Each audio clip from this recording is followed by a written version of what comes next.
Здравствуйте, уважаемые зрители! Хочу ознакомить вас со ситуацией, что происходит в Карабахе. Вчера я им доложил, что азербайджанцы перекрыли трассу Ханкинди-Горис. И вот что пишет еще конкретно армянская пресса по этой теме. Люди в Карабахе живут как на вулкане. Это заявил российский, как сказать, политик Константин Калачев. В общем, и он заявил, что там карабахские армяне уже пытаются как-то выжить. В общем, ситуация критическая, и это был удар по миротворческой миссии Российской Федерации.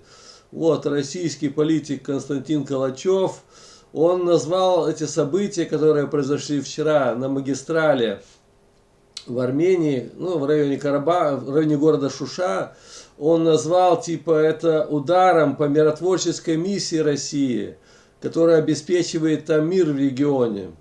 3 декабря в полдень азербайджанская сторона перекрыла трассу Хакинди-Горис на перекрестке Шуша-Каринтак, тем самым прервав связь Карабаха с Арменией и селами Бердашенского подрайона Шушинского района. Перекрытие дороги как очередное доказательство того, что главная цель Азербайджана – вытеснить армян из Карабаха и создать условия, в которых жители Карабаха сами уедут с территории своего проживания. В общем, этот российский политик говорит, Азербайджан начал серьезно заниматься этим вопросом, выдавливать карабахских армян с этой территории. Ну вот, как бы сказать, первое пробное вариант, как бы выкурить карабахских армян, это перекрытие дороги. Так, и вот они сами уедут потом с территории своего проживания. Подобные действия подрывают достигнутое на международном уровне соглашение по Латшинскому коридору и наносят удар по миротворческой миссии Российской Федерации, взявшей на себя ответственность за обеспечение мира и стабильности в регионе.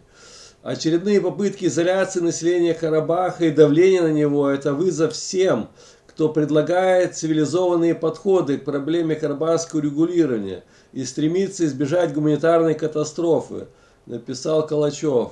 Ранее сообщалось, что группа азербайджанцев в штатском якобы из экологических соображений перекрыла трассу Хакинди-Горис на перекрестке Шуша-Карин. Видите, российские политологи тоже, оказывается, за карабахских армян, как бы защищают их. А вот Министерство Азербайджана конкретно выразило озабоченность. Но это мягко сказано, надо уже серьезно тут вопрос ребром ставить. В связи с добычей армянами полезных ископаемых на территории Азербайджана.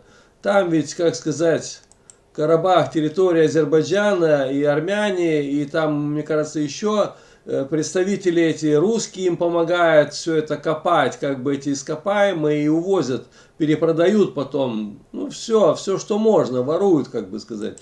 И вот, сейчас ознакомлю конкретно.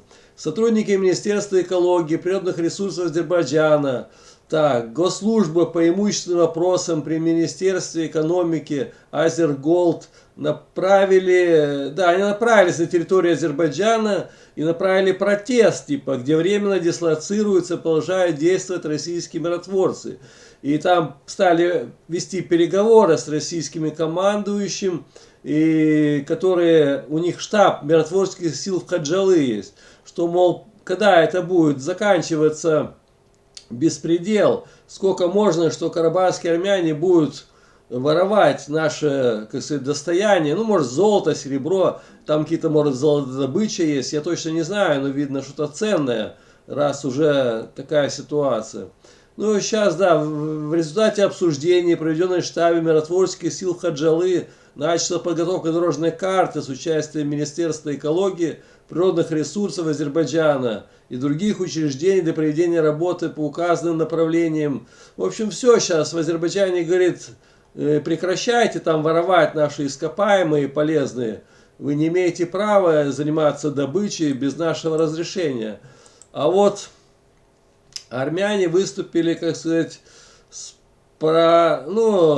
ответный, как сказать, ответ дали, про опровержение, что они говорят, что эта земля, вот эта вот, является типа нашей, и мы имеем права на все эти ископаемые. Сейчас я вас ознакомлю конкретно. Вот что заявили в армянском издании. Недра Республики Карабах является исключительной собственностью государства.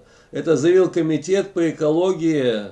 И он ответил на спекуляции Азербайджана. Представляете, до того дошло, что карабахские армяне считают все это недры территории, что это все армянское.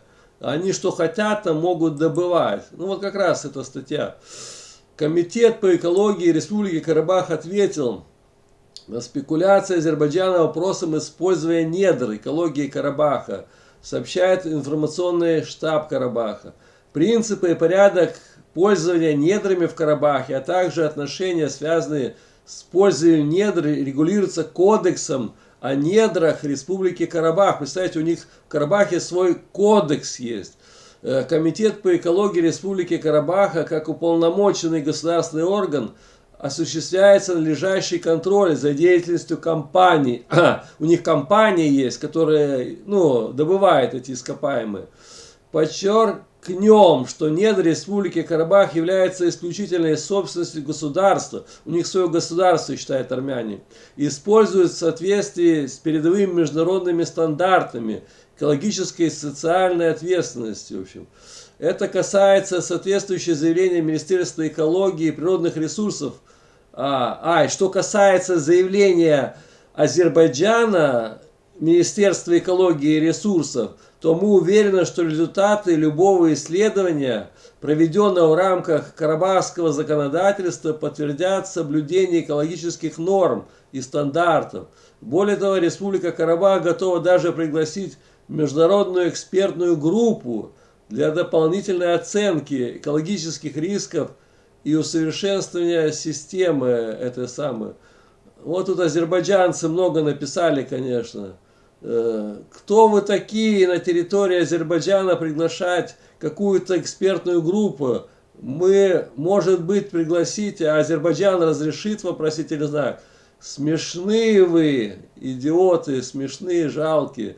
В общем, Азербайджан тут правильно ответил, как сказать, что это территория Азербайджана, что они хозяева, и никакого права добывать там никаких ископаемых вы не имеете. В общем, вот такая статья. Всем спасибо, всем пока, до новых встреч.